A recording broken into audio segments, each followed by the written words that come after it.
Perdana pokok. Iya. Selamat sore. Selamat sore. Salam satu hati. Salam satu hati. Oke. Bang Jo, silakan mau nanya sama Pak Teddy. Bang Jo nanya sama Pak Teddy. Ya. Saya waktu banjir motor saya Vario mati Karena melanggar banjir, nabrak maksa. Mogok gitu. yang mogok. Harus ngapain tuh kalau misalnya motornya mau hidup? Jadi begini ya, untuk pengguna motor khususnya Honda, meskipun tipe merek lain, saya mau cuma memberi penjelasan aja ya. Kalau di tipe Matic itu sebenarnya nggak boleh terendam air, apalagi dimasukin ke banjir. Ya itu. Ke ketinggian berapa air? Yang minimal Sebatas dari atas, dari permukaan bawah sampai ke filter, apalagi kalau sampai filternya kerendam itu sebenarnya udah nggak boleh, tidak diperbolehkan untuk terendam. ya. Jadi posisinya Jadi kalau ada berapa ini senti misalnya dari aspal itu hanya 10 senti lah boleh. ada 10 sampai 15. 15 senti masih boleh. Iya, di bawah filter masih boleh. Oh, di bawah Maksudnya di filter. bawah filter pertengahan standar lah, pertengahan ban gitu. Nah, terus nanti kalau misalnya efek daripada melanggar banjir itu yang pertama kerendam itu apa? Jadi begini ya, kalau motor kita itu Matic, kita harus menjaga dan merawatnya dengan cara udah pastilah servis oli mah ya itu ya. Tapi kalau meskipun kita rutin servis sama oli, tetapi kita motor kalau tinggal jalan kita dalam keadaan banjir, lalu motor dimasuk ke lewat terendam, dipaksa melewat banjir. pasti kan kemungkinan itu bakal mati, bakal mogok. Nah, solusinya seperti ini. Harus tahu, konsumen yang ada di rumah harus tahu bahwa komponen yang harus kita waspadai yaitu terutama di bagian CVT, fan belt, dan roller dan lain sebagainya.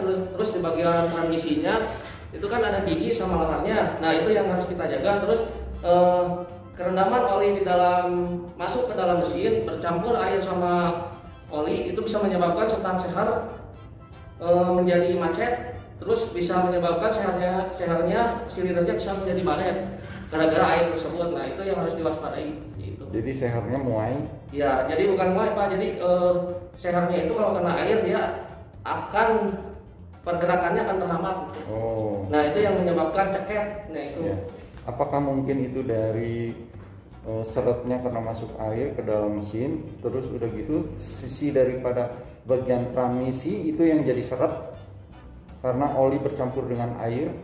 Ya, itu. Kalau di bagian transmisi yang saya udah pernah alami, jadi begini, oli masuk ke bagian transmisi otomatis melalui filter. Nah, ada selang pembuangan, ada selang pernapasan masuk ke dalam filter. Nah, kalau di oli di dalam transmisi udah tercampur sama air, bisa menyebabkan komponen lahar sama gigi transmisinya itu aus. Nah, yang harus waspadai, soalnya harga gigi transmisi tersebut lumayan ada ini dibanding kita harus merawat dan menjaganya. Kalau misalnya lahar atau bearingnya itu kena, akan ada mengakibatkan suara gresek di mesin.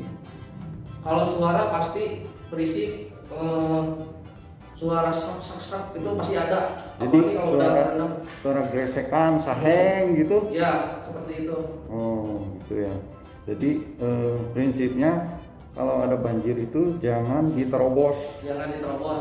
Karena kalau di motor Matic itu berbahaya ke bagian mesin. Ya, terutama bagian CVT sama box transmisi. Enggak seperti motor cup, bebek atau motor sport gitu ya. Ya, kalau itu juga, kalau bebek juga sebenarnya sama. Kalau di tipe-tipe yang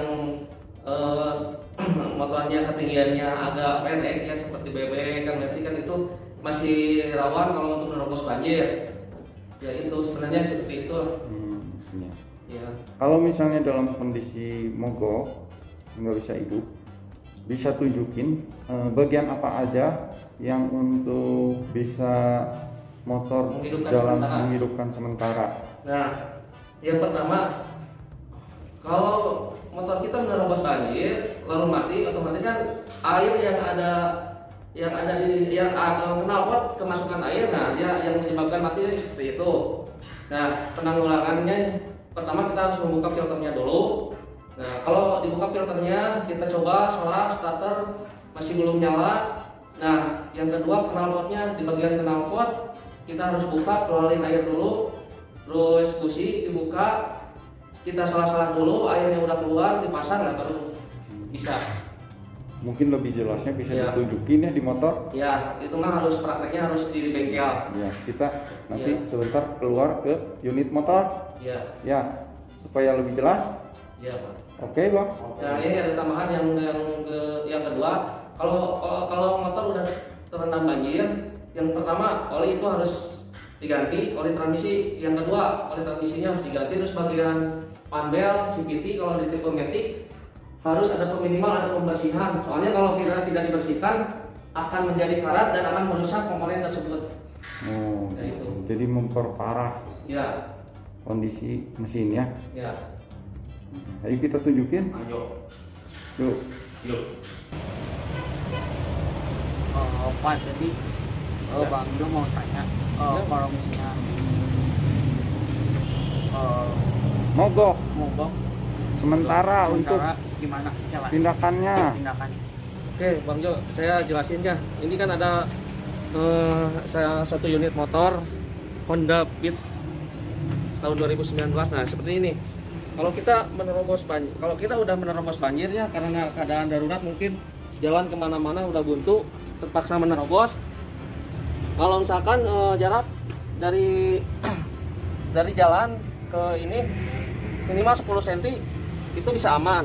Nah, seperti ini bisa aman lah, jarak 10 cm dari sini. Tapi kalau banjirnya kepenuhan sampai tinggi di atas filter, nah itu bisa menyebabkan ceket atau bisa menyebabkan mogok. Nah, Air masuk. air pasti masuk melalui yang satu filter, kedua knalpot ya, yang ketiga ini penbel, bagian CVT, terus oleh yang keempat ini transmisi ini.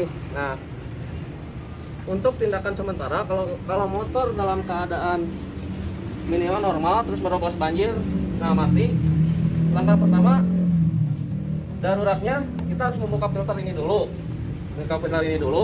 Karena kalau filter ini basah, ada air, otomatis dia akan terhambat pengisapannya melalui injeksi ini ke mesin. Nah, yang kedua, pasti di bagian knalpot ini, bagian knalpot kemasukan air, nah bisa menyebabkan pernapasan yang ke mesinnya itu terhambat. Nah, tindakan sementara kita harus mengeluarin dulu air yang dari di knalpot ini dengan cara dimiringin atau diangkat bisa. Nah, setelah itu baru kita nyalain starter atau diselap. Oh, gitu ya. Jadi knalpot nanti ditunggingkan, Ya, terus filternya ini filter dibuka. udara dibuka dari bagian baut ya, bagian bautnya 1, 1, 2, 3, 4, 5, 6. Nah, yang ini baru kita coba starter atau Kalau di bagian kick ini starter. ada pengeluaran air. Kalau masuk ke dalam di bagian CVT udah ada pembuangan dari sini. Tetapi kalau biar lebih aman, kita harus bawa ke bengkel khas, ke bengkel resmi. Nah, dari situ kita cek oli, cek bagian filter, oli transmisi di sini. Pokoknya filternya harus dalam keadaan kering. Nah, seperti itu ternyata. Gitu ya. Ya. Oh, begitu ya Mas. Iya, iya. Nah, begitu Bang Jo. Jadi kalau kita udah menerobos banjir, tindakan sementaranya yang pertama knalpotnya ditungingin kalau kemasukan air, otomatis darurat kan, nggak dibuka ya udah kita miringin aja, nggak apa-apa. Yang kedua ini bagian filternya dibuka, karena filternya kalau basah dia akan rusak, pernapasannya pasti terhambat. Oke, terima kasih informasinya. Semoga manfaat buat orang lain. Oke. Jangan lupa like, comment, and share, and subscribe. Nyalakan notifikasi. Terima kasih. Salam satu hati. Salam satu hati.